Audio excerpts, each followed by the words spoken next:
Honourable Dr. Samuel Omotosho. Èmi ni alága àwọn tí wá ṣe ètò World Congress ní Ọ̀ṣun. Nǹkan tá wá ṣe ni pé àwọn mẹ́ta tó ń pè ní 3 adult delegates tí wọ́n máa dìbò, a máa yàn wọ́n léni, àtàwọn tó tún jẹ́ executive ní about 214 wards ni a ti fẹ́ ṣe congress yẹn. Àwọn èèyàn wá dẹ̀ ti wá tí a pè ní returning officers àti kó document fún wọn kán lọ ṣe election tí a lè fi yangàn tó jẹ́ pé ẹni tí ó bá ṣe àṣeyọrí ni ó máa jáwó olúborí. So nǹkan tí a dẹ̀ ṣe lè ní pé kí àwọn èèyàn wá nǹkan tó ń pè ní structure PDP kó lè wà káàkiri gbogbo ìpínlẹ̀ Ọ̀ṣun, nítorí pé a rí pé gómìnà wa ń gbìyànjú. So yẹn ni àwọn àgbààgbà ẹgbẹ́ l'Àbújá sọ pé eléyìí tó kù nínú àwọn congress yẹn pé kí wọ́n lọ parí ẹ̀ ní Ọ̀ṣun.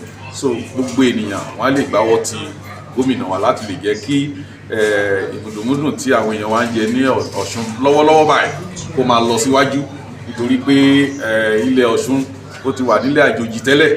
Ọlọ́run ní jẹ́ ká tún rí àpadà sẹ́yìn mọ́. Ìmọ́lẹ̀ ti dé báyìí, ògùn ti paradà lọ́ṣun. Ẹ ṣé gan ni. Mo sọ pé ohun tí a ṣe as a party ni pé ká àwọn tí àwọn ọ̀gá wa fi ránṣẹ́ sí wa látàbújá ká gbà wọ́n lálejò, ká dẹ̀ wí pé gbogbo nǹkan tí a fẹ́ ṣe ó lọ nírọ̀wọ́ ìrọsẹ̀. Nǹkan tí a ṣe nìyẹn. Tí ẹ bá dẹ̀ wò àwọn tá a ṣe ọdún 4 sẹ́yìn láti ṣe irú ilé last. So mí pé PDP jẹ́ ẹgbẹ́ tó máa ń tẹ̀lé òfin. Ọdún 4 náà ní pé kán lò wọ́n dẹ̀ ti ọdún 4 àdẹ̀ tí ń ṣe nǹkan míì. Mo tẹ́ ẹ̀rí nínú ẹgbẹ́ PDP ẹ̀ lè rí APC láíláí o. Àwọn ń ṣerú nǹkan tí a ṣe, but ẹgbẹ́ tó tẹ̀lé òfin ò ní ẹgbẹ́ PDP wa.